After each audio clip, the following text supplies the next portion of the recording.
பாகிஸ்தான் விஷயத்தை பொறுத்த வரைக்கும் ஆர்டிகல் 370 நீக்கி இத்தனை வருஷம் ஆயிடுச்சு.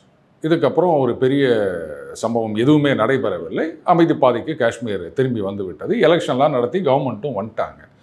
அண்ட் அவங்களுடைய பிச்சைன்றது ரொம்ப மோசமாக போய் நிற்குது. இந்த மாதிரி நேரத்தில் இவ்வளோ தைரியமாக ஒரு காரியத்தில் இறங்குறாங்க அப்படின்னு சொன்னால் அப்போது அதுக்கு பின்னாடி ஒரு ஸ்ட்ராங்கான ரீசன் இருக்கணும்.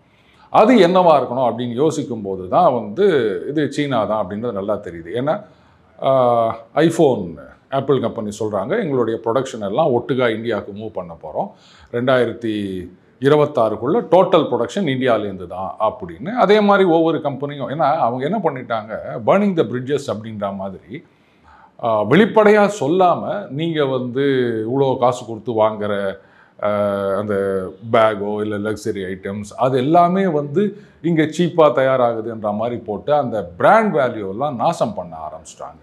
அது வந்து பாயிண்ட் ஆஃப் நோ ரிட்டர்ன் அப்படின்னு சொல்லலாம். அப்போது அங்கே இருக்கிற கம்பெனிகள்லாம் வெளியில் வராங்கன்னும் போது அவங்களுக்கு வந்து இமிடியேட்டாக கண்ணுக்கு தெரியறது இந்தியா மட்டும்தான். இந்த நேரத்தில் ஒரு சண்டை வந்தது, யுத்தம் வந்தது அப்படின்னு சொன்னால் அப்போது அதெல்லாம் இங்கே வர்றது தடைப்படும். அப்போது இந்த தாக்குதல் சம்பவத்தினால, இந்த கோழைத்தனமான கொடூரமான தீவிரவாதிகள் தாக்குதலில் பெனிஃபிட் யாருக்குன்னு கேட்டிங்கன்னா, யுத்தம் வந்ததுன்னு சொன்னால் சீனாவுக்கு தான். அண்டு சீனா வந்து பாகிஸ்தான் மட்டும் இல்லை, உலகத்தில் பல நாடுகளில் வந்து தலைமை பதவியில் இருக்கவங்கள ஆட்டி வச்சிட்ருக்காங்க.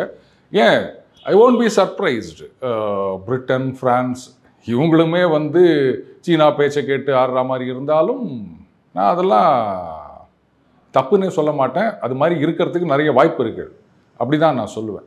ஸோ அந்த செய்தியை தப்புன்றது நான் சொல்ல மாட்டேன், புரியுதுங்களா? அதனால தான் நான் சொன்னேன் இது பின்னாடி சீனா இருக்கும் அப்படின்னு. அடுத்தது என்னை பொறுத்த வரைக்கும் அரசாங்கம் எப்படி நடந்துப்பாங்க அப்படின்ற மாதிரிலாம் என்கிட்ட சோர்ஸ் கிடையாதுங்க. யாராக இருந்தாலும் எப்படி நடந்துக்கணும் அப்படின்றத பற்றி மட்டும்தான் பேசுவேனே தவிர நிறைய நேரங்களில் அந்த மாதிரி நடக்காமல் போகலாம், அதை பற்றி நான் கவலைப்படுறது கிடையாது. பார்த்தீங்களா, இவர் சொன்னார் அது நடக்கலை அப்படின்னா, இதுதாங்க நடக்கணும், இப்படித்தான் பண்ணணும், இதுதான் சரி அப்படின்னு என்னுடைய பாயிண்ட் ஆஃப் வியூவில் நான் சொல்கிறேன். அது தப்புன்னா கவுண்டர் பண்ணுங்கள். அது நடக்கலை அப்படின்னா அதுக்கு நான் ஒன்றும் பண்ண முடியாது. நம்ம சொல்கிறத எல்லாரும் கேட்கணும்னு அவசியம் கிடையாது. அண்டு எத்தனை பேர் இதெல்லாம் வந்து பார்த்துட்டு இருப்பாங்க இல்லையா? ஸோ சீக்கா மாதிரி இந்த நேரத்தில் என்னென்ன பண்ணணும் அப்படின்றத சொல்கிறது மட்டும்தான் என்னுடைய வேலையை தவிர அது இவங்க என்ன பண்ணுவாங்க அவங்க என்ன பண்ணுவாங்க அப்படின்றதெல்லாம் நம்ம இது கிடையாது. அதனால தான் ஆரம்பத்துலேருந்தே நம்ம அன்றைக்கி வந்து ரஷ்யாவை சப்போர்ட் பண்ணுறோம் அப்படின்னு அடுத்த நாளே சொன்னோம். அதே மாதிரி தான் இந்த சம்பவம் நடந்த பிறகும் இதுக்கு பின்னாடி சீனா இருக்குது அப்படின்னா இன்றைக்கி எல்லோரும் ரியலைஸ் பண்ணுறாங்க. நான் வந்து கொஞ்சம் முன்னாடி சொல்லிட்டேன், முந்திரி கொட்டை மாதிரி அப்படின்னு வச்சுக்கோங்களேன், அவ்வளோதான், வேறு ஒன்றும் கிடையாது. டைம் ட்ராவலா லட்சக்கணக்கான பேர் இங்கே இருக்காங்க அப்படின்றது இப்போதாங்க தெரியுது.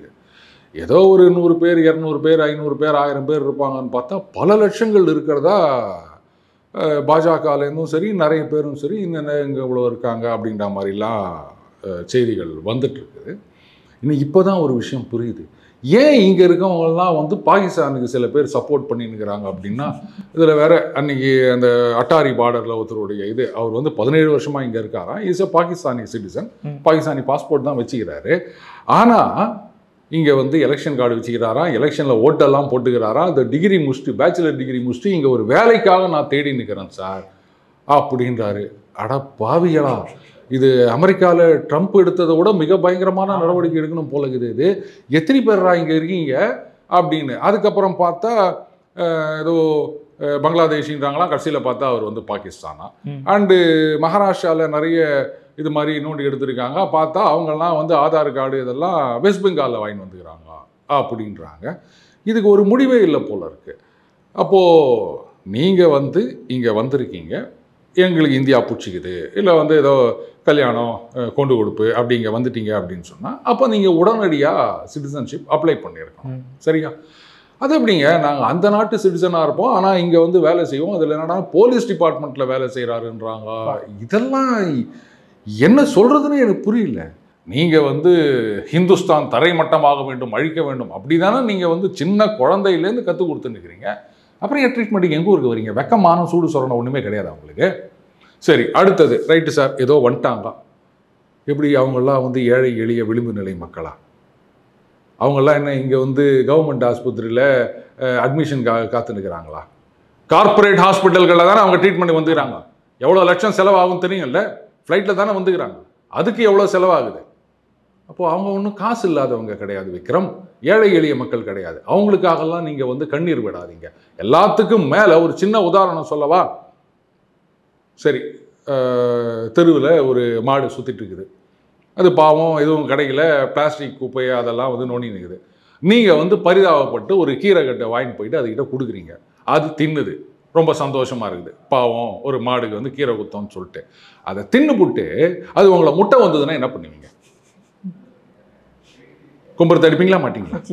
அப்போ எவனாவது வந்து ஏய் நீ எதுக்குடா முதல்ல அது கீரையை கொடுத்த அப்படின்னு கேட்டான்னா என்ன சொல்லுவீங்க? ஆமாண்டா பரிதாபப்பட்டு கொடுத்தேன், அது வந்து என்னையே முட்டை வந்ததுன்னு சொன்னா நான் பார்த்துட்டு சும்மா இருக்க சொல்றியா? கும்பரத்தை அடிப்பேன், இதானே சொல்லுவோம். அவ்வளோதாங்க, வேற ஒன்றுமே கிடையாதுங்க. நான் வந்து ஏதோ கொஞ்சம் பாலிஷ்டாக மாடுன்னு சொல்லியிருக்கேன்.